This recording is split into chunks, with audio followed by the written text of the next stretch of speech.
time, we're taking a look at the extraterrestrial thriller, Alien. And along the way, we ask, just how sexual is the alien? Is Ash the true villain, or is it the company? And how did this become adapted for a high school play? In space, no one can hear you podcast. This is Force-Fed Sci-Fi.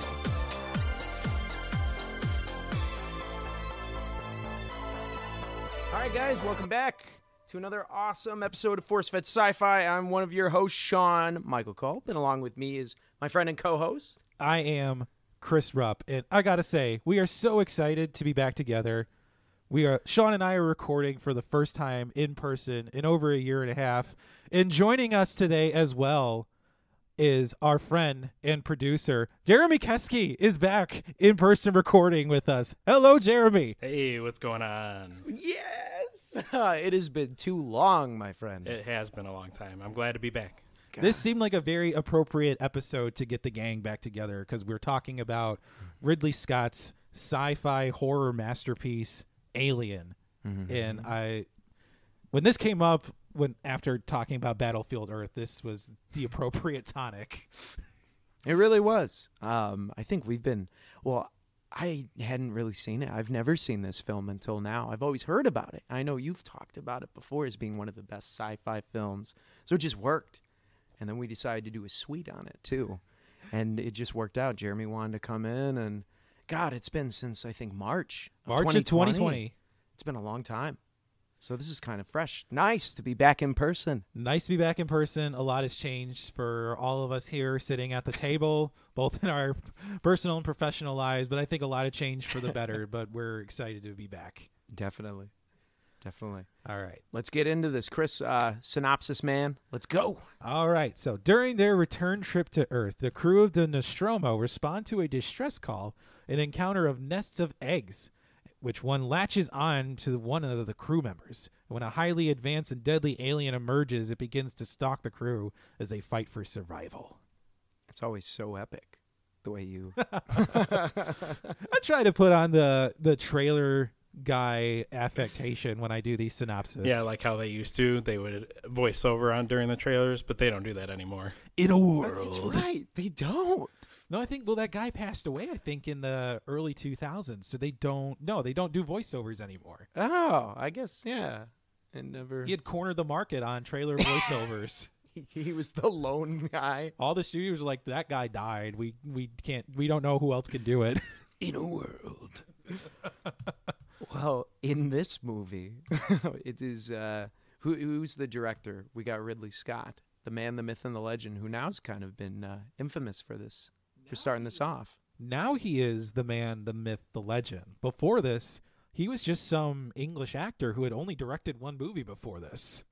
We now know him as this great contributor to sci-fi and cinema in general, but that was not the book on him in 1978 when he was hired to direct it. No, he was a nobody, essentially. Yeah, he directed one movie, The Duelist, that was well-received, great cast, and Fox called him up and was like, hey, you're cheap, you want to direct this? And little did we know he would come to create one of the most hailed sci-fi films of all time. But he didn't write this, right? It was someone else. Dan O'Bannon is credited as the sole writer for this movie, and he had originally worked on a sci-fi comedy with John Carpenter called Dark Star, and wanted to do a similar type of film, but place it in a horror setting. So, and I don't think anything before this we had seen like true horror set in space. We definitely see like kind of a mix of sci-fi and horror. We've seen that in The Thing, and as well as The Thing from Another World, Invasion of the Body Snatchers. But so we've definitely seen the two genres come together, but I don't think we've seen like a horror film set in space where there is no escape. You are trapped on board this ship with a hostile alien. It sets the stage for something, as you would say, epic. Very epic. And really, a lot of tropes came out of this film. It really was a first of its kind, I would say. Epic and truly terrifying. Mm-hmm. I think this film is now so ubiquitous among the culture. You know, the chest burster scene, the alien emerging, as well as the ending with Ripley in the spacesuit and the life craft, that I think a lot of it, the true horror elements of it, really kind of have been lost to past generations. We know the chest bursting scene. That's the most prominent one that comes to mind. We're going to get into that, but now it's just so well known that you watch that scene and a lot of that punch has been kind of removed. Yeah, it just doesn't hit the same as it used to. But it's been parodied so much, and especially with the sequels, it's like, all right, is there something else? Maybe seeing a chest burster out of the behind of someone would be much more intriguing. But who's in this film? Chris, let us enrich my life with who's ever in this film. Big cast, relative knowns at the time, but they're not the legends that we know them today. We've got Tom Skerritt as Dallas. I'm a big Tom Skerritt stan. He's in one of my favorite movies, A River Runs Through It. We have the legendary Sigourney Weaver, who is still pretty unknown around this time. She hadn't done Ghostbusters yet.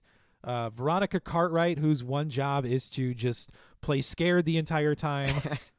Because she was in the year before, she was in Invasion of the Body Snatchers. I heard she didn't want to be in this, actually, because of that. She wanted to be Ripley. She had originally read for Ripley, but Ridley Scott convinced her to be Lambert. Mm-hmm. We also got Harry Dean Stanton as Brett, John Hurt as Kane, Ian Holm as Ash, and Yaphet Kotto as one of my favorite Bond villains, as Parker. And then also showing up in the alien suit, it was, I think, 6'10". I'm going to butcher his name. I apologize in advance. It's Bolajai Bedajau. He was just found in a bar and like, hey, you're tall. You want to work on a movie? And just stick him in a suit the whole time. Take some money, run around. That's the way to do it, though, right? I think. So, yeah. And then moving quickly, we'll get into the pre-production notes here. So at the time, this was budgeted at $11 million. Which is fantastic for like now. For now, I mean, now, that's about $38 million. Still, I mean, you make your movie right, that gets you a lot of movie. Oh my gosh, yeah. But now you couldn't even imagine doing something like this for $11 million. No, like, 150 at least. It originally started at $4.2 million. That was its original budget. And this was bankrolled by Fox, and I think they had just learned so much from the production disaster that was Star Wars at being over budget and being over schedule, that they just said, okay, we're willing to give you some money. We're not going to give you all the money, but you get some money. Mm-hmm. And the movie was originally pitched as Jaws in space. Which I can see, actually. You can definitely feel that in this film. Yeah. Actually, I was thinking about that the other day. I was like, this does very much feel like a Jaws-esque. A lot of the sequences. When you've got to look at the previous years of films that came out before this, and starting with Jaws in 1975, you got John Carpenter's Halloween, Star Wars. You had those three films alone, like, totally changed the landscape of cinema up to this point. Oh, yeah. There's a lot of... So I think even without Jaws, I don't think it would have been possible to make this movie. No, people have definitely stolen from that. And, that's fine. We thank you, Spielberg, for making such a classic that allowed film to, transform and inspire many other directors.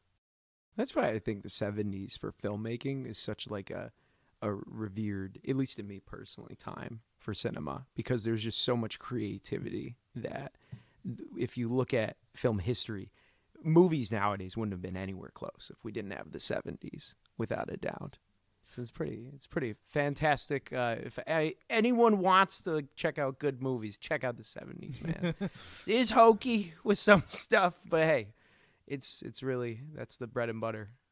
It's only 2 years after Star Wars came out, and Fox had learned all these lessons, and everybody was just making a whole new generation of films that were inspired by Star Wars. So Star Wars is going to be very front and center in a lot of ways in what we talk about. It was the pioneer of the industry. It changed everything. So rock on. And those spacesuits, I mean, as bulky as they seem to be, they actually had no cooling system in them. Really? So when you see John Hurt and Tom Skerritt and Veronica Cartwright sweating in them, it's because they're basically dying in those suits. They had to have nurses on staff because to prevent them from passing out because, oh, crap, these are going to get so hot. Well, what do we do about the actors? We'll worry about that later. So all the sweat that we thought was just them acting, no, they were actually dying. They're actually dying in those suits. Well, set the stage for more realism, right? Right. Yeah, Realistic. Here's the thing about movie sets is they get incredibly hot. There's so much lighting and equipment, and those buildings are not well insulated. It gets very hot on film sets.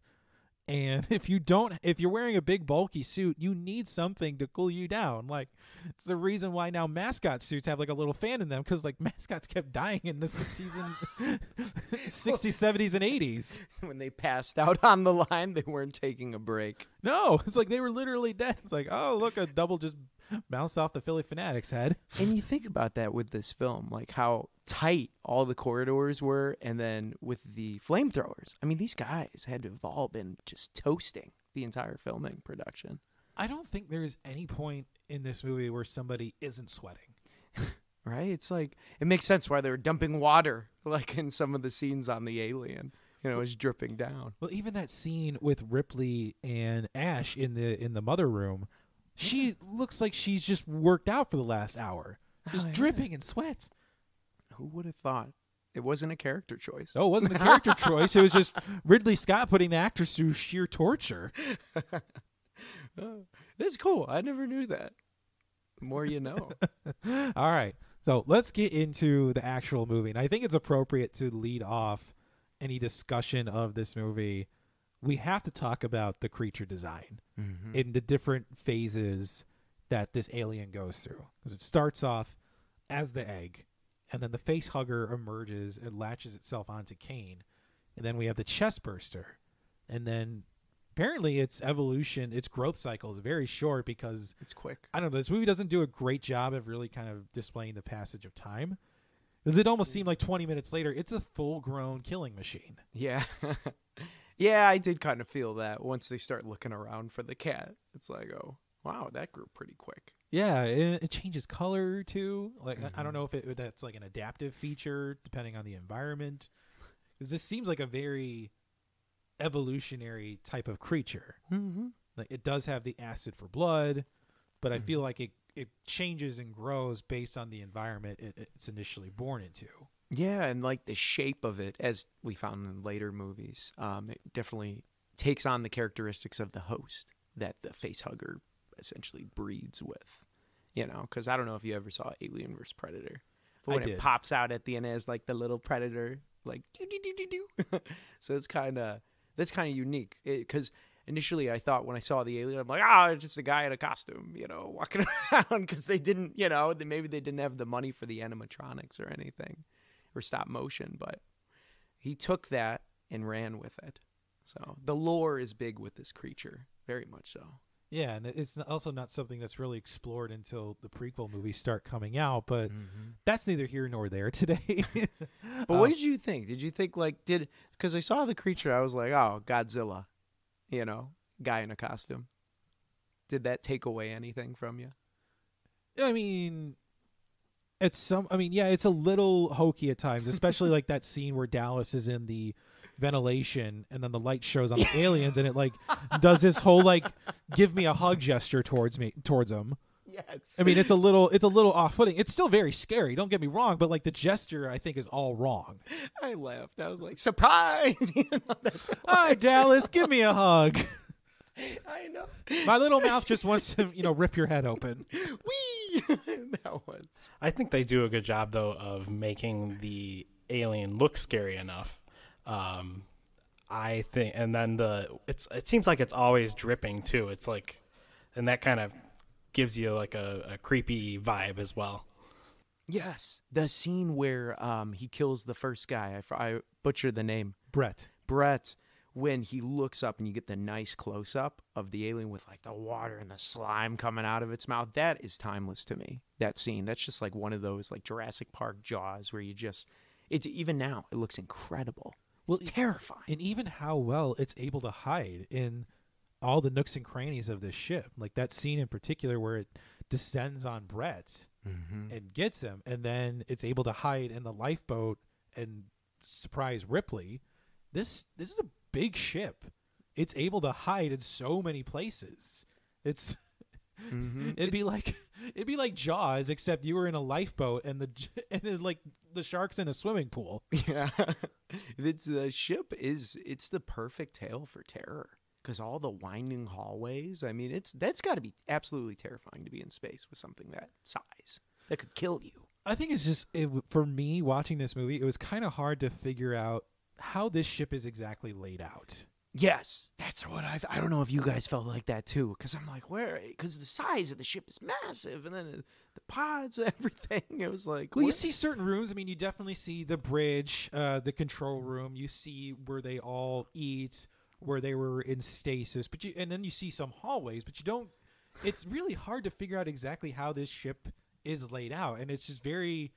I think especially towards the end where Ripley is trying to stop the self-destruct sequence, that's where the confusion really kind of sets in. And I think it actually works in this film's advantage because A, you don't know where you are on the ship, and B, you don't know where the alien is either. No, it checks all those boxes for terror. It's plus the claustrophobia. I mean, whoever made this idea, you're the man because it works for filmmaking perspectives. And it's weird to think that like the design of the creature all came from H.R. Giger.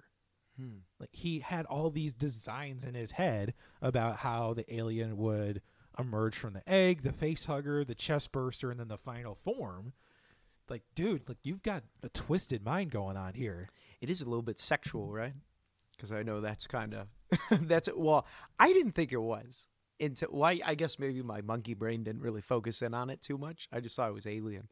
But when I read up on this, like it's super like the face hugger comes at you, shoves the egg down your like esophagus. I mean, the egg opening up. I guess I don't know if you read about that, but he was trying to make it look like a vagina. But then they didn't want to offend religious groups, so they made it with 4 flaps, so it looked like a cross. I don't know if you read that. I did not read that. I know a lot of Catholic or Jewish religious officials burned down a lot of promotional material for this film. But I think a lot of retrospect has been applied to this movie in terms of the sexual overtones. Yeah, because it didn't seem like that to me until reading up about Giger. He's like, oh, yeah, it was totally the face hugger jabbing at you, everything. It's like, okay. He said he wanted to make males feel uncomfortable. Well, everyone's uncomfortable watching this movie. Right? Well, maybe that's why he particularly chose, a dude to be impacted as opposed to a female. I don't know. And what is it specifically about the creature that makes it, like, so scary? Like, it's hard. I think it's just hard to pin down on one thing. Like, is it the sexual nature? Is it it's almost instinct like brutality? Is it the acid for blood?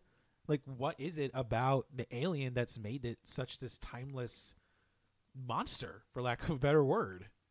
Yeah, because we don't really know what it's fighting for are. It's just to survive, right? And I actually, when I was watching this initially, at the end when he's in the escape pod with Ripley and she walked over, it kind of hissed at her, and then she backed away slowly. I was like, oh, is the alien actually a bad creature, or is it just trying to, like, survive and we awoken it, and he's just chilling, Would he have actually eaten her if she just went asleep in the pod, Or was it us poking the bear that led it to being this brutal creature? I don't know. Well, they were not willingly led to that planet. They were abruptly woken up from stasis. They had a company obligation to respond to this distress call. And then, Ash just bluntly says, like, if we don't respond to this, nobody's going to get paid. And company man. Ash, company man, or company android through and through. I don't know. I think it's hard to pin down why exactly the alien's so scary. What makes it scary to you?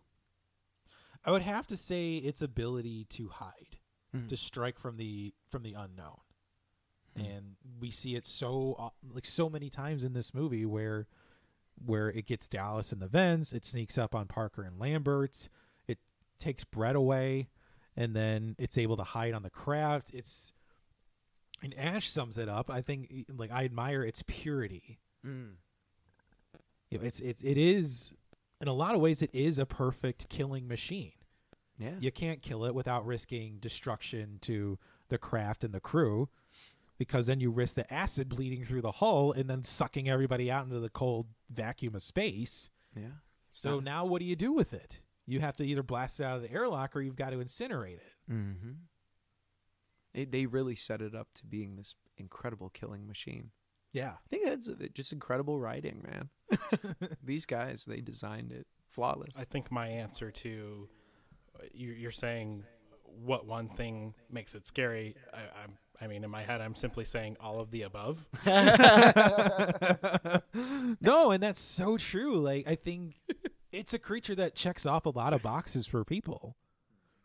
Yeah, it is. Its brutality is unmatched, as Ash is saying. It almost operates on pure instinct. Has no morals. It's not bound by morals and ethics. Well, and you see why it takes away, it takes away Dallas and Brett, because in the deleted scene, you find out that it's cocooning the crew members so it can grow more aliens. Which is nuts to think about, that it repurposes its victims into that, right? It's so scary. It's like they're basically turning them into brood sows. Yeah.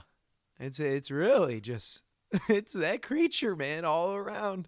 It's perfect. And I think this is a good segue into talking about the chestburster scene, because this is where the alien emerges, and we see, like, right off the bat, this thing is so brutal and just has this complete disregard for its victims.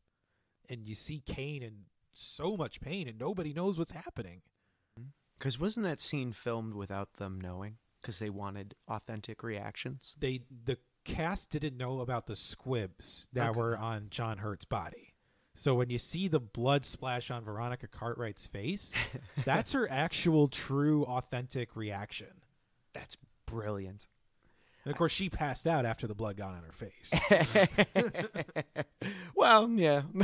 Fair enough. But I think everybody has a story about seeing this for the first time. Like, I even have members of my family who told me they saw this in theaters, and they saw people fainting when the alien emerged from Kane's chest, because nobody knew what to expect. Oh, I'm sure back in the day they'd never seen anything like it. So it's terrifying. And think about how you have no control, and this thing's just going. You don't know what it is or how. Because John Hurt's character, he had no recollection of the alien, like the facehugger, right? He just thought he passed out. Yeah, it got on, managed to attach itself through his helmet visor, which is freaking scary, that it was able to just go through the visor of that thick plastic or whatever it was. Which I heard that initially they wanted it just to be on the helmet, but then I think it was Ridley Scott that said, no, it has to burst through it, because we want the reveal. It was all about the reveal. He thought it would mean more when they saw his body just laying there with that thing on there, which the scene is incredible. You see it wrapped around his neck, and it's breathing for him. It's a brilliant effect. Yes. And I think that reveal is brilliant, as you were saying, because they bisect the helmet and they take it away. There's no, like, dramatic musical score there. It's just, you see Kane almost just unaware of what is happening to him or what will happen to him. And you see Dallas going, oh my God. Mm-hmm. Like, even he didn't know the extent of what was on his face. And I think why this movie to me makes it so much more interesting, because these guys aren't they're not fighters. They're almost like scientists in a way, because they just want to save their friend. And they're like, get it off, get it off, get it off. And they're trying to brainstorm, and they try to cut it. I think the way that this movie was written and how it played it all out, you're like on a ride with it. Oh, well, what would I do? How can we try to get this thing off? Oh, crap. With the acid coming out. I think the storytelling in this film is just top notch. I think this does questions. a great job of really kind of laying out the hierarchy of this crew. You know what everybody's job is to some extent. I mean, you see Lambert is some type of navigator. Ripley is second in command. And you see this dynamic of this crew play out especially when Dallas and Lambert bring Kane back. And Ripley is full on saying, like, no, I'm in charge of this ship while you're off. I'm not bringing him back on board. He's got to go in the quarantine. And Ash breaks protocol and lets him back in. And you have that dramatic confrontation later where Ripley kind of lays into Ash, like, I'm in charge of this ship when Dallas is not on board. Mm-hmm. And this is why I wish the director's cut was more readily available. Sure. Because then you see this dynamic play out even further when Ash and Dallas are examining Kane, as Ripley walks into the medbay observation and Lambert reels up and slaps Ripley in the face. Oh my god! Because she didn't let them back on board initially. Oh wow! I didn't know that. Yeah. Okay. And then Dallas lays into her too, like, well, I give you an order, I expect you to follow it. And then even she says, like, even at the expense of the health of the crew, goes, yes, damn it.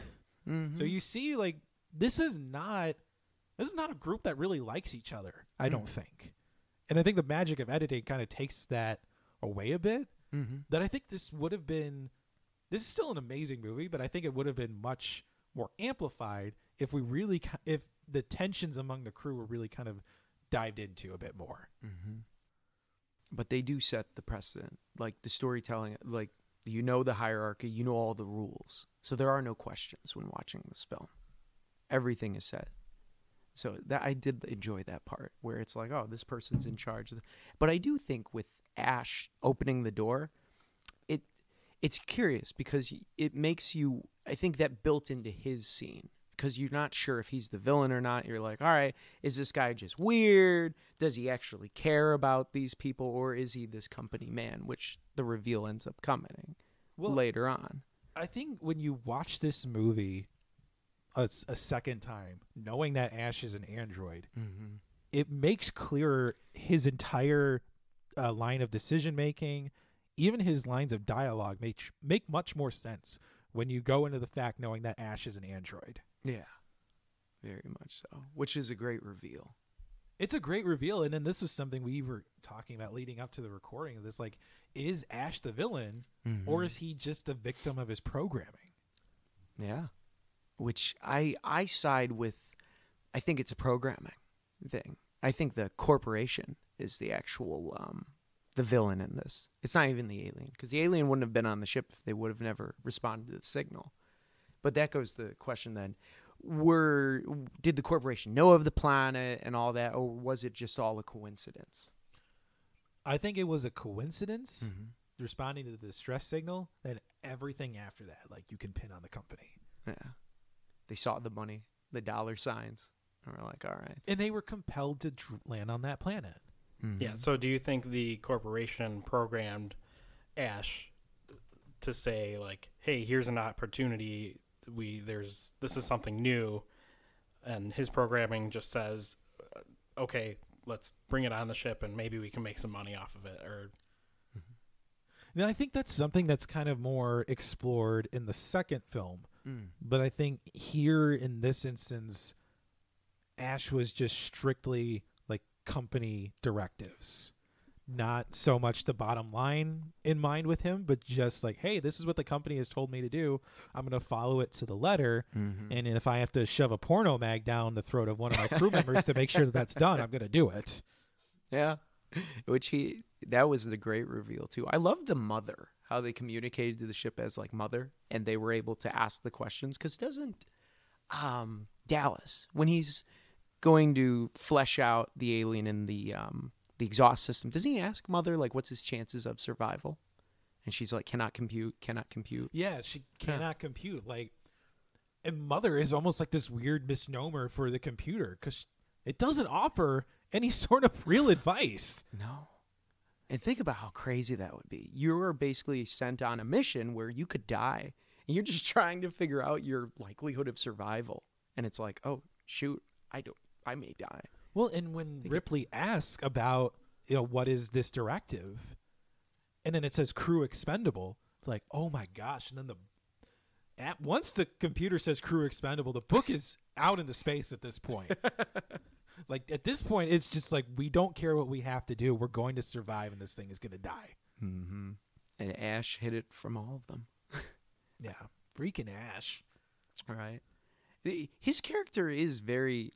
It's weird with him as an android because you don't know if he likes them or not. I heard in the deleted scene, or I don't even know if they filmed it, where they asked, it was between Lambert and what's her Sigourney Weaver's character, Ripley, where they discuss if like they slept with him or not, and then they're like, "Oh no, I thought he was gay." Or something. That was actually that's an omitted thing that Ridley Scott wanted to do, like have the characters imply that they were hooking up with each other as a way of staving off loneliness. And this is something that Ridley Scott, he saved this concept and would use it in later in the prequel movies. But this is something he wanted to explore early on and kind of drive home the eroticness or the erotic overtones that exist in this movie. But I think Fox just nixed that idea. It's like, we can't have everybody hooking up. Yeah, right. This is the wrong kind of movie. This is the end of the 70s. There was a scene I hear written out that that Dallas and Ripley were like talking about, going back and going to town on each other. Oh, wow. So, I mean, I like that it's hinted at, but I don't think that's it's a dynamic that really needed to have been explored in this movie. No, because the tension's all there in the search for the alien. Mm-hmm. And throwing like, hey, after we're done with this, you want to have a go at each other? Like that's that's awkward script writing, is what that is. How do you write that scene? Exactly. So I think it's such a tight film where you didn't need to add all that extra crap because it would have detracted from the point, which is alien on a ship need to find some way to survive so we can get home.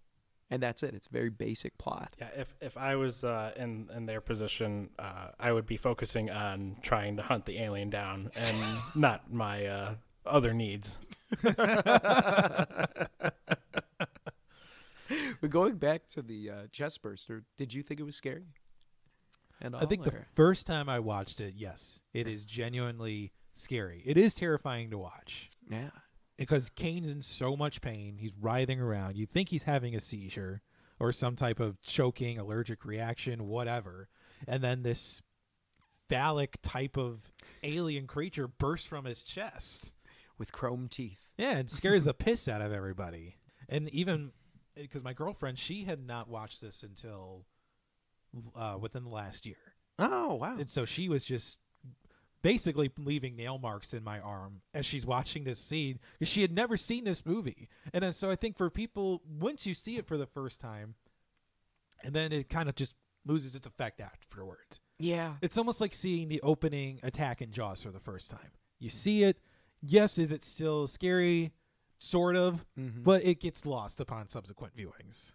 But they do set the tension really well in this film. With them crawling, like, what is happening? Oh, my God, what's coming out of this dude's chest? And you can see the terror. It's such a well-acted. That scene is so iconic. And it's really, and it's a part, I mean, it's really the most gruesome death in the film. I mean, you see Brett get bit in the head and same with Parker, but, like, you don't see other deaths in the film other than this. And I think that's where... And I think certainly the films as it got on in the series, we almost like with a Halloween movie or Friday the 13th, the deaths got more elaborate. Whereas this, yes, it's gruesome, but it's not over the top. It's a very less is more. Yes. Right? That's what I liked about the alien. They didn't show it, like they didn't give it all away. It's kind of very similar to Jaws. You just see the head hit Brett, they didn't spend too much time with it on screen. And I think that was for the benefit, right? Because it was a guy in a costume. Well, yeah, it's fear of the unknown. And the reason why the effect in Jaws works so well is because the shark had mechanical problems. Yeah. So then in post-production, the music became the shark. Yeah. And the thing with Alien is the fact, not a lot of the alien is shown. We only get maybe 3 or 4 shots of it actually, standing up in full form. The rest of it is either, the Dallas hug in the vents, or you see its head when it's, thinking we all think it's going to bite Jonesy through the box. I think that's a question we were all asking ourselves, please don't eat the cat. There's no reason to eat the cat. Which I don't know why it didn't. I don't know. It probably couldn't gestate another alien. Oh. Because you see it kind of looking at it curiously, but he doesn't try to rip the box open or anything. No. Cats are the ultimate pet. not even an alien wants to eat a cat. And so how did you think of the women in the film? Because I felt, I felt this film was so well acted. You know, Sigourney Weaver she crushed it. But I know with Cartwright, yeah, I don't know. I was very annoyed. I think Veronica Cartwright has caught a lot of flack for her one job of being scared in these kinds of movies.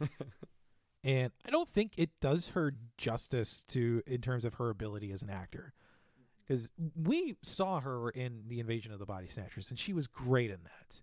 And she's not scared like this the entire time.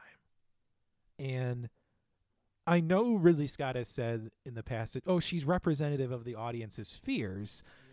And that's true to a point, but to also be this cowering character that's just in a corner willing to accept her brutal murder at the hands of an alien, that's not representative of the audience. And then at that point in the film where she is killed, our fight instinct should be on. I don't think Lambert deserved the death she got in this movie. I don't think it did her character justice. I would have liked to have seen Lambert try to defend herself at the end to really kind of represent the audience's transition from fear towards fight. Yes. The only thing I can think of, or at least the only reason, is that the character is literally in shock and cannot fight back, basically. That's the only thing I can think of. But yes, you're right. Other than that, usually our human response is to fight back. Or flight. And this is where I think the director's cut should be the definitive version of this movie, because there is that scene where Lambert slaps Ripley and for not letting them into the ship sooner. So I think that really kind of beefs up her character a bit. But just to see her kind of go out like that seems a bit of an injustice towards that character, that's all. Considering how everybody else went out in this movie. I mean, Brett, he went out in pain, but he wasn't cowering in a corner. Dallas was taken in the vents, and Kane went out painfully. I just don't think that was right for Veronica Cartwright. Well, it's really the only two people that fought back against the alien is, I think, Kane and then I would Sigourney say Weaver. Parker, Yaphet Kotto, and Ripley at the end. Yeah, because everyone else had just seemed like they froze up. And it's part of me hates Cartwright's performance for that, because I'm but at the same token, I can't say how I would respond if I saw a towering 10-foot tall creature that just brutally murdered my friend, and I don't know. That's a real tough one. Maybe I loathe it because part of me wants to say I would fight the alien, but then maybe her reaction speaks truth, to how I would react. I don't know. I would just say at that point in the film, the whole crew is galvanized towards finding the alien and getting off the ship. And for Lambert to initially be on board with that, and then when confronted with the end goal of the mission, she just starts cowering and goes into shock. Because doesn't she do that with Dallas when he's in the vent? She starts freaking out. Yeah, she starts freaking out oh my God, it's coming towards you. Get out of there. Kind of from The Shining.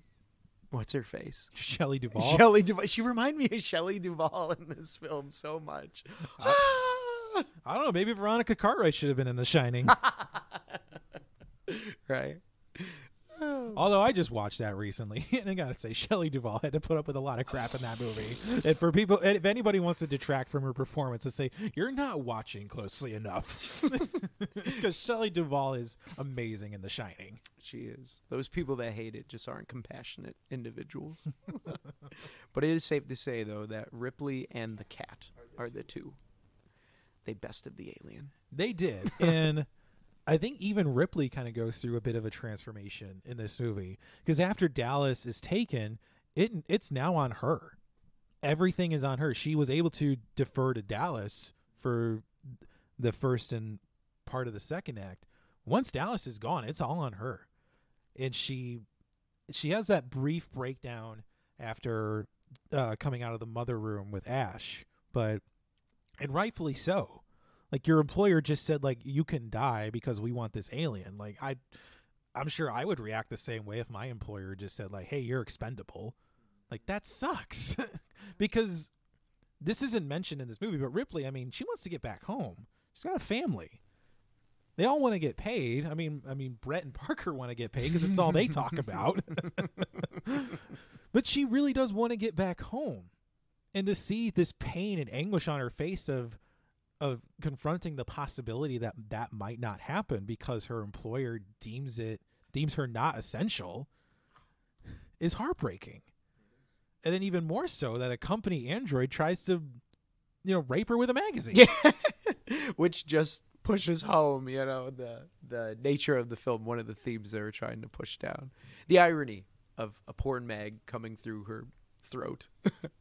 Which I read online about that, like, because I saw some people were like, oh, why would he just, he's so strong, why would he just put a magazine down her, instead of strangling? And I read that because he's an android, he didn't know how to murder, and he cared about the alien so much that he was just trying to manufacture what the alien did. Maybe that's all it Ash could have been knew. His programming as well. It's like he couldn't physically, like, kill her, but maybe he was thinking, like, well, I'm not killing her, the magazine's killing her. Right? Which, kudos to Ian Holm. I thought he was really good in this film. I will say, yeah, he was great. Ian Holm, fantastic actor, rest in peace. But I like that effect where Parker nails him with a fire extinguisher and his head comes off. I mean, for the most part, the effects in this film are really great, but you can clearly tell that, like, Yaphet Kotto is hanging onto his arms to make it look like he's trying to come after him. Yeah.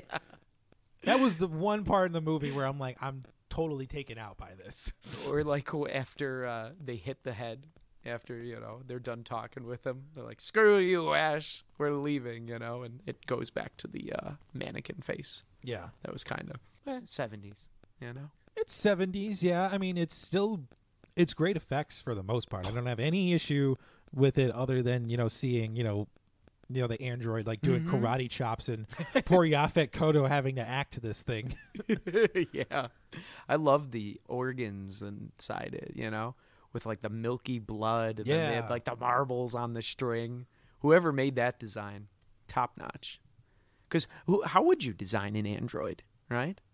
Well, it's also unclear as to, like, exactly when this movie takes place. I think it's implied it's, like, the early 22nd century or something. Mm-hmm. But yeah, you're right. Like, how do you design an android when nothing comparable exists in your time? I mean, the closest reference point you would have is, like, an electric blender. You got to make it look like something out of Star Wars, but then you're going to be accused of making a Star Wars copycat. Mm-hmm. So you can't do anything that's like C-3PO, and you can't do anything that looks like, you could pick up at Sears for your household. So you got to walk this fine line of, like, yes, it is an android, but we also can't try to copy what Star Wars did. And they made their own. Now that white blood stuff is in every freaking film. I don't know. They've never kind of answered exactly what these androids are made out of.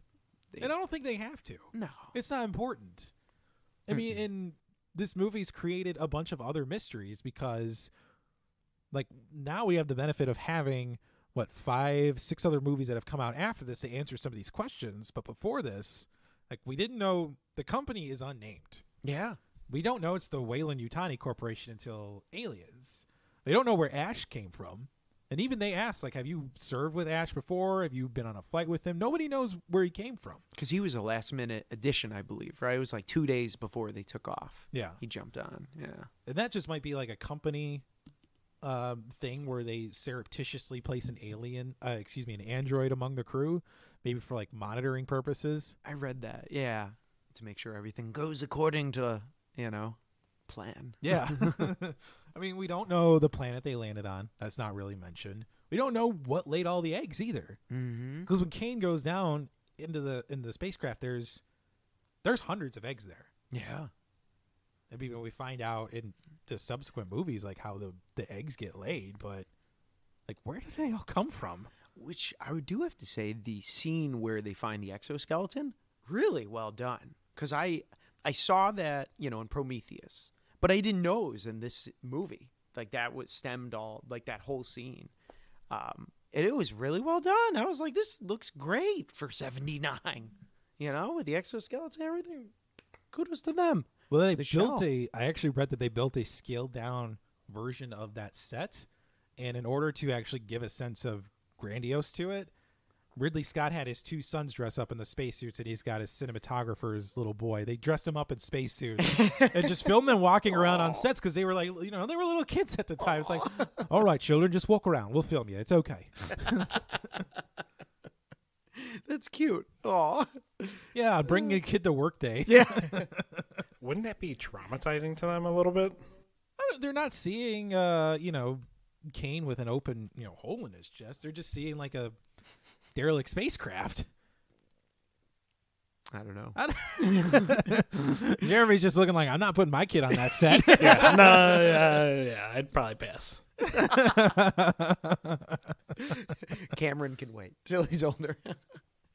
And I think this is something we've asked before in other movies where they've raised questions like this. Like, do you think it's important for these mysteries to get solved at the end of the film? Or does it matter? Like, does the fight for survival outweigh the need to know where the answer to these mysteries? That's a good question. I think it just depends on the film. Like with this film, they answered most of the details. So to me, it didn't really matter. I just wanted them to, I wanted Ripley to survive and get out and best the alien. But if they were more vague, like they didn't even come on the planet, like you didn't see him, you just saw him leaving, then yeah, I think those questions can be. But they are answered later on in sequels. And they don't even, there's that scene where Ripley brings it up with Ash about, I don't think this is a distress signal. I think it's a warning signal. Mm-hmm. That question doesn't get answered. No. Which I wasn't sure if Ash knew it was a warning signal, but didn't want to tell them. It could be, given how he hid a lot of things from the crew until the very end. Mm-hmm. So I think it's entirely possible that he knew the nature of this signal, but his programming just, overrode all of that. Yeah.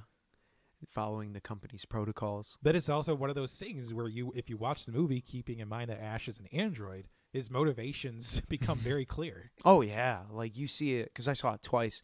And the second time you see when he's in his little lab and Ripley comes and talks to him. There's a picture of the alien, the xenomorph, like the little baby inside, the dude's throat. And it's on the screen, and then he quickly turns off the computer when Ripley. So, like, he knew for the whole time that, something was about to burst out. So I definitely would recommend this film as that. You got to watch it twice. Yeah. Knowing. It's like Christopher Nolan. It's like pre-Christopher Nolan. Yeah, definitely. I think because seeing it twice almost does answer some of the questions in a way. Yeah, but I don't know if it's entirely necessary for these questions to get answered by the time the film's over. The fundamental quest to survive has been completed. Mm-hmm. We don't need to know where the distress signal came from. The Nostromo is destroyed. They're not on the planet anymore. The alien's gone. The crew's dead. Yeah. There's nothing left to answer here. I would agree with that. I think the story in itself makes a great movie. I think we just get the added benefit of finding out more with later movies that were made to just kind of solve our curiosity. I don't think it would have been necessary in the end, but it does kind of satisfy at least some of that feeling that maybe some people had. Yeah, I don't know if that itch needs to be scratched about finding out if this is a distress signal or a warning signal or what the name of the planet is. That's not necessary. It adds to the mystique of the film, the ambiguity of it all. And almost like Jeremy was saying, you almost don't even need the sequels. By itself, this film is enough. We just got the sequels because we're cash cow. But and I want to spend some time actually talking about the music of this movie.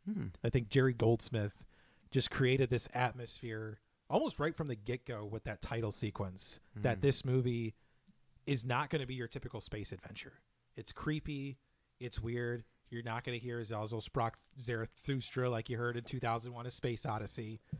As you see that title sequence, if you take away the music, you think that's the type of movie you're going to get. Mm-hmm. And right off the bat, we hear that creepy music that just fits. We know right from the jump that this is not like you shouldn't expect a space epic here. You should expect something that's going to scare the pants off you. Yeah, very eerie. Very, very eerie. And it's crazy to me that Ridley Scott didn't want Jerry Goldsmith at first to do this movie. Because Jerry Goldsmith was actually the original choice to do Superman, the Superman film, before they got John Williams. Oh, wow. And there's this weird period in the 70s where Jerry Goldsmith and John Williams are competing to do the scores for the same movies. And the Hollywood scores would have been fundamentally different, I think, if Jerry Goldsmith did them. And Jerry Goldsmith's still an amazing composer. Don't get me wrong at all. But he actually wrote something very different from the title sequence. And Ridley Scott hated it. And Goldsmith just said, like, so I did what they wanted. I did something creepy and weird. Mm-hmm. But I think just going for that aesthetic, being creepy and weird, and also a lot of wonder, I think, in the appropriate parts. Because you see the crew awaken, and it's very light. There's not a lot of music. So it does play into this sense of wonder, because at the end of the day, like, this is still space travel. There is something fundamentally wonderful and mysterious in a good way about space travel. So it does play into that. But then as the film gets on and the alien is loose in the ship, it's freaking terrifying to listen to this score. It sets the stage, sets the themes. Yeah. It's wonderful. It's great. It does everything the soundtrack is supposed to. Unlike crappy ones that we've reviewed before. It's not over like bearing either, you know. It's not like you're seeing, you know, boom or something like while he's going through the tunnel. Like when Dallas turns and sees the alien, like, ha, you know, like that would just be terrible if it was like, boom. Like, yeah, no. It's not jump scary. No. There's like this doesn't use jump scares. And I think if this were in a different director's hands, like there would have been an over-reliance on jump scares. Yeah, it's like the sequels. Now it's all jump scares. That's what I love about this film. It's just very in the moment. You know, it's that tension that builds, you know, you're more invested in the fear of these guys. Yeah, if there are aspiring horror directors out there, let me give you a piece of advice. You don't need to have jump scares for your film to be scary. Especially like 12 of them. It's like, oh my God. Watch what Mike Flanagan's doing. He proves that you don't need jump scares to be scary. Amen to that. Anything else we want to bring up before we get into the fun parts of the episodes? Oh, what'd you think? Because I know Ripley escaping in her undies is like iconic too. I saw you wrote about that. I was not, my first time watching this, I did not expect her to get down to her skivvies in the lifeboat. Bit awkward watching it with my girlfriend because she was not expecting it either. Yeah, especially the angle of the camera. Oh yeah. Yeah, The it's butt down crack. there, like basically by her butt. And looking up, it's like if something shifts wrong, like you see the whole show here. And it's weird. Like the film like is not sexy in this way until the last 5 minutes of it. And even then, like I wouldn't call that like overtly sexy. I think it's more just showing Ripley at her most vulnerable. Yeah, that's what I took it as. She's just getting comfy, you know, before the space journey she's home. Going down for a long stasis nap, and then all of a sudden, you know, the hand swipes out, like, get away from me, I'm taking a nap. And then the alien emerges, I think, more frustrated that its nap was interrupted than trying to kill her. That's what I felt, too. It was like, you interrupted my nap, now you're going to die. Which, if we've woken up anybody who really needs a nap, they look at us like that. That's funny. Although, did you guys see that the ending, there was a different ending in mind for this movie? No. What? So the ending that Ridley Scott had originally envisioned wasn't the ending that we saw. So instead of Ripley blasting the alien out of the airlock, the original ending was supposed to be the alien ripping her head off and recording her final transmission in her voice and returning to Earth supposedly. Oh wow, It would have been a completely different movie. that's Do we think there's a universe where we would want to see that movie? Because I see a lot of skeptical looks right now. I just don't think that works well with the rest of the film, in my opinion. Yeah, I'm gonna second Jeremy on that one. It just doesn't make sense.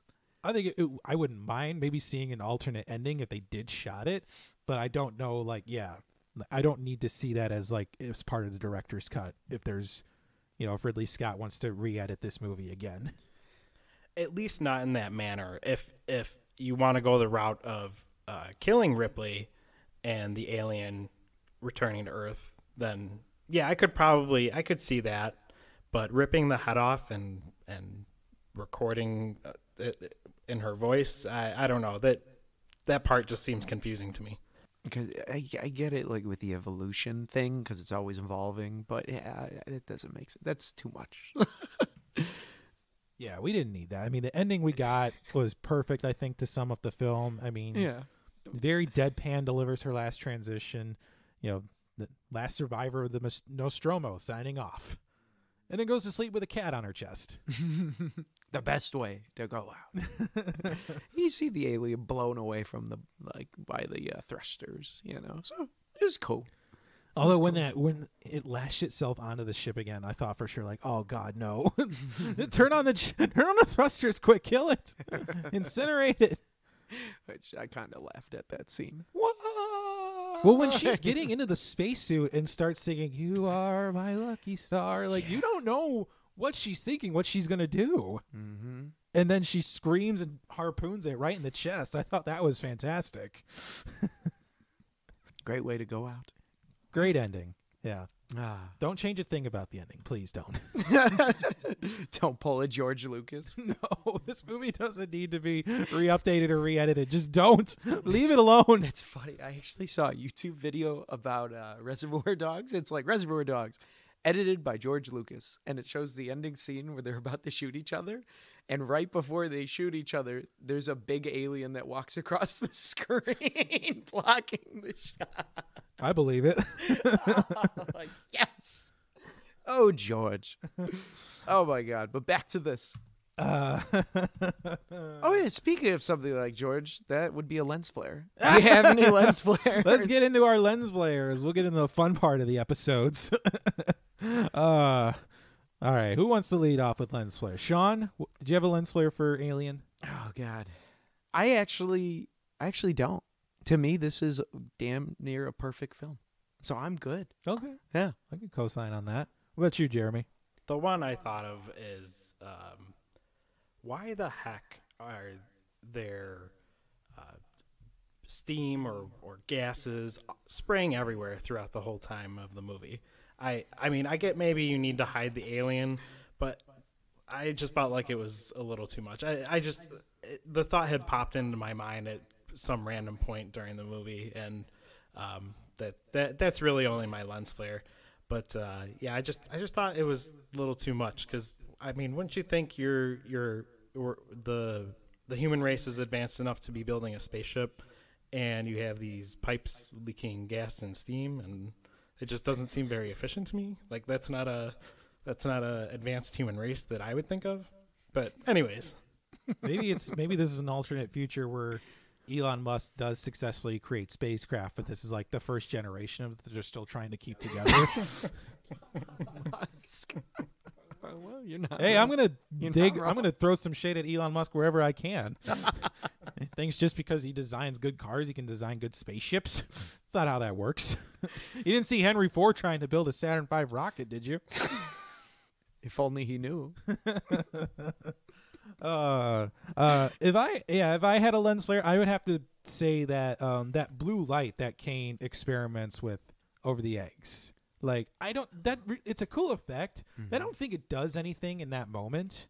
I never got the sense that like, oh, I break this blue light, therefore it activates the eggs. Mm-hmm. Like I didn't feel like that night was necessary. Oh yeah. I just didn't. Yeah, it's certainly a cool effect. I love the production design of seeing all those eggs in that corner of the spaceship, but like that doesn't need to be there. No. And plus, it implies that there's still power running through that ship, even though it's like, no, this ship is destroyed and it's damaged. Like, there's no power running through here. Fair enough. Did you have any toxic fan or any red shirts before we get in the fandom? My red shirt, and this was somebody I was a bit disappointed that he was killed. Parker. Huh. I like Parker. I liked his character. I liked the dynamic that he and Brett shared. He was sarcastic, but he always stepped up, and he saved Ripley from being killed by Ash. He was, trying to find Brett after he was taken, and in the end, he tried to save Lambert, but Lambert froze up, and all Parker got for his trouble was, being bitten in the head. Yeah, I'm gonna actually agree with you. He was the only one that died where I'm like, oh, come on. But I get why he died, because it's about Ripley and her, her journey throughout the whole story overcoming. So yeah. I'm gonna co-sign that with you. Without knowing, Parker being kind of a better person and stepping up, like you say, at the beginning, Brett and Parker, I feel like they're just like all about the money, right? And at the beginning, I was like, oh man, these two guys are going to be the red shirts, like, because they're the ones complaining, and I just felt like even I sort of want them to be the red shirts, because all they're thinking about is money right now, So that's those are the thoughts that I had on those two characters.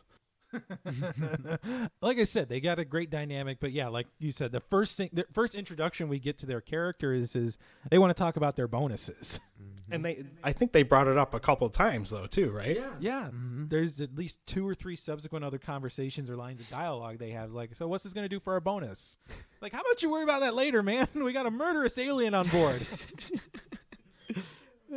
They want to get paid extra. Because where are these guys? Like a mining company or something? Yeah, I think they're like running deep space salvage or something. Right. I don't know what this company does. It's like one of those weird, conglomerates from the 1980s. It's like, what does this company do? It's like, we don't really know.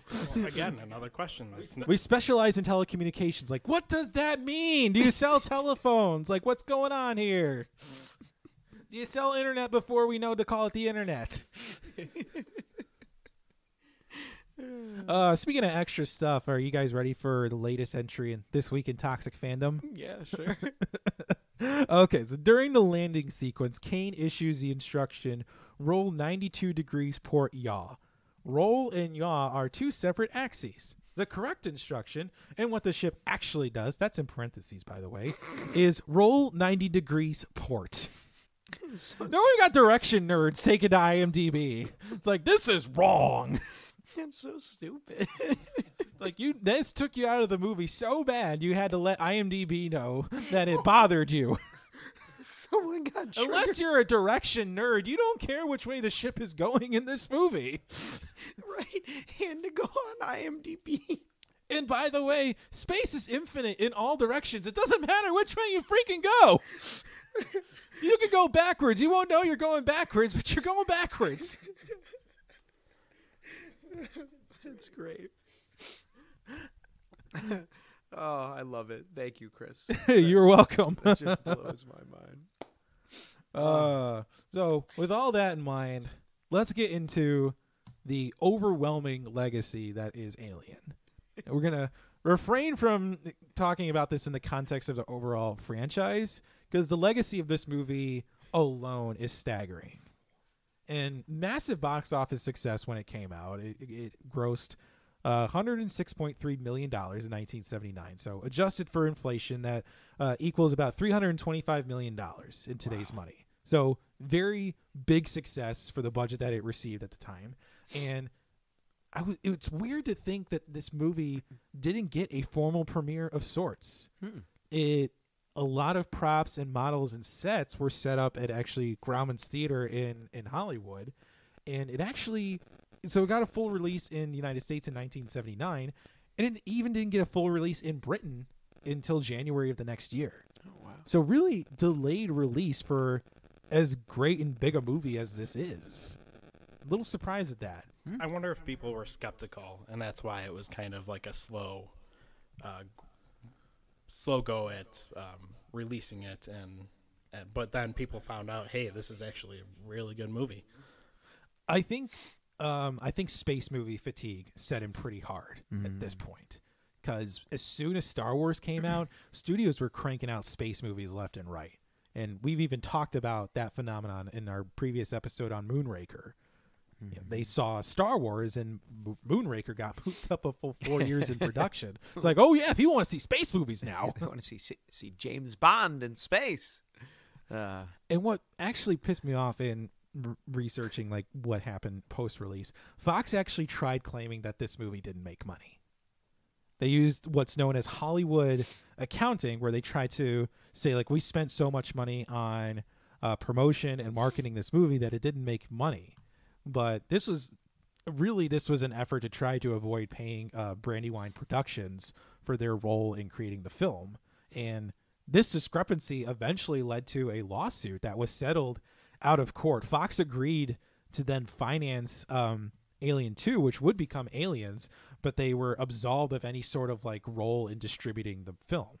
So basically it was their way of saying, like, we admit no fault, but here's a bunch of money. Oh, Fox. Oh, Fox. You bunch of bastards. So even at the time, we now know this movie to be great and legendary in its own right. But how surprised would you guys be to hear that reviews at the time were mixed when this came out? I could see it. It always is like that with something new and fresh. I mean, Siskel and Ebert, did praise it when that team was still alive, but I think it wasn't until the following year, like, that people really kind of caught on to this, because it was, it won an Academy Award for Best Visual Effects. It was nominated for Production Design, won a bunch of Saturn Awards, Best Sci-Fi Film, Best Director, Best Supporting Actress, nominated for Best Actress for Sigourney Weaver, along with Best Special Effects, Best Makeup, and Best Writing. But Sean likes to point out they give out Saturn nominations like candy, it seems like sometimes. They do. We talked about the director's cut a little bit. It got that director's cut in 2003, but really, like, that doesn't mean much to me, because Ridley Scott also has like 8 edits of Blade Runner out there. And I'm sure there's a director's cut of Gladiator just sitting out there that hasn't gotten a release yet. But it doesn't do anything. I mean, other than making Lambert, a better character, it adds 4 minutes of film, but it also takes away 5 minutes of film. So really, the director's cut is somehow shorter than the actual theatrical release, which to me, director's cuts are always like an hour longer if they could be. I mean, Peter Jackson's got like the crown of director's cuts. Every film of his has a director's cut. This was selected by preservation by the Library of Congress in 2002, which I think I've said before, I think that is the highest honor a film could ever get. Contemporary reviews have also been very positive. 98% on Rotten Tomatoes, got an 89 on Metacritic. And obviously it spawned a whole franchise. There's so many sequels, there's video games, there's merchandise. Like, you cannot, like, you name it, there's a bit of merchandise that has Alien marketed on it. And a lot of it, I think, is tied into that poster, that iconic poster of the egg that's bleeding with that tagline, "In space, no one can hear you scream." Ooh. You speak that tagline, everybody knows instantly what movie you're talking about. It's like humming the first 2 notes to Jaws. I actually didn't know that tagline. You didn't know that tagline? What? No, I didn't. So I'll be the one. But I also didn't know what Deadwood was, so. Well, we don't need to rehash. Don't say it. Do not say it. Because you've now gotten my girlfriend asking me that, and it pisses me off. Wasn't this... Don't! Wasn't this referenced in Deadwood? Alien? Yeah. No. But the wood's dead, right? Shut I hate you. And I think the most interesting note in terms of this movie's legacy, because in 2019 there was a high school, North Bergen High School in New Jersey, adapted this movie into a stage play with its students. And I've watched this stage play, and for a bunch of kids putting this on, they did an amazing job. Holla. And it even got the attention of Ridley Scott. He wrote them a letter congratulating them. It even encouraged them to do an adaptation of Gladiator. I don't know how you do that, but he wanted them to do it. And Sigourney Weaver even ponied up about $5,000 of her own money to put for the school to put on an encore show. And she showed up. She gave an intro. She thanked the staff and the students. And it's actually worth watching, in my opinion. I think it's great. And I'm a theater nerd, so I love seeing kids get creative and doing things like this, because you don't see this too often. I mean, yeah, there's a lot of things that get lost in translation from stage to screen and the other way around, but I think it was great. Those kids did an amazing job. I just know that they did that in Bob's Burgers. They like referenced it, and I was like, oh my gosh, yeah, you're right. I'm Googling it now, and it looks really good. Yeah. They actually did darn good sets. Yeah. Wow. Those kids, I mean, they should be immensely proud of their work on that show. So, wow. Yeah, kudos. Well, that's cool. Yeah, cool. Thank you, Chris, for enriching my life with this moment. All right. So, let's get into what we think of Alien. Let's talk about our rating. Now, on the Force-Fed Sci-Fi podcast, we have our unique scale of wouldn't watch, would watch, would own, and we'll host a viewing party. Let's lead off with our friend, producer Jeremy. What do you give to 1979's Alien? I would give it host a viewing party. All right. And that's because there's so much to talk about with this film after watching it, and so many things that you can amongst us nerds, we could analyze and talk about and geek over about. So that's my rating for this film. Nice. What about you, Sean? I'm gonna echo Jeremy. Yeah, I would host a viewing party for this as well. It's in my mind, pretty darn close to perfect if a film could be. So, just everything about it: cinematography, writing, storytelling. Yeah, I love it. So, one of my top faves. Put on your alien costume and make some eggs. Let's go. Chris? I think it's no secret on our show that we love a good genre bender type of film. And I think this checks that box in spades. It's horror. It's science fiction. It's good character drama. I love the production design. I love the effects. Even though the Ash effect is schlocky by today's standards, it's still great. And it's that great question about science opening that Pandora's box. Are you going to be ready for what comes out of it? And it's tense. It's scary. This world feels lived in. It's not clean. Mm-hmm. It's dirty.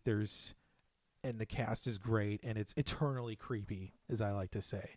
And we're going to be in a trifecta of agreement, because I'm calling this a would host a viewing party. Absolutely. Ooh. So top marks for Alien all the way around. Dun, dun, dun, dun. So take that as you will. And normally here at this point in the show, we would consult Major Samantha about what to watch next. But man, I just feel the need to watch Aliens after this now. I want to do Aliens. Well, let's do it. All right. Jeremy, you in agreement? Of course. All right. All right. We are going to talk Aliens next time. I'm so excited. I love that movie. Definitely. I'm pumped. Let's do it. All right. Well, that's going to wrap it up on this edition of the Force-Fed Sci-Fi podcast. Great to be back in person recording with the trio once again. All right. And if you enjoyed today's episode, please head on over to Apple Podcasts. Leave us a 5-star review. It really helps to drive us up those charts and helps people like you find the show. We are across the spectrum of social media with Facebook, Twitter, and Instagram, all at Force-Fed Sci-Fi. You can check out and download episodes from Apple Podcasts, Google Podcasts, Spotify, the iHeartRadio app, or wherever you find podcasts. Go ahead and hit that subscribe button so you never miss an episode. Finally, you can check out our website, forcefedsci-fi.com, for show notes and links to all of our social media. And for all of us at the Force-Fed Sci-Fi team, we'll see you next time.